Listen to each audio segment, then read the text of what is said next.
आज काय चुकलं असेल माझं? तिनं माझ्या बहिणीची घाणेरड्या शब्दात विटंबना करावी आणि चूप राहावं.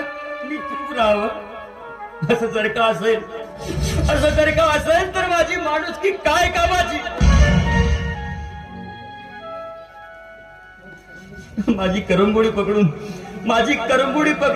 दुडू धावायला लावला ना माझा बाप. त्याला मी काऊन विसरावं?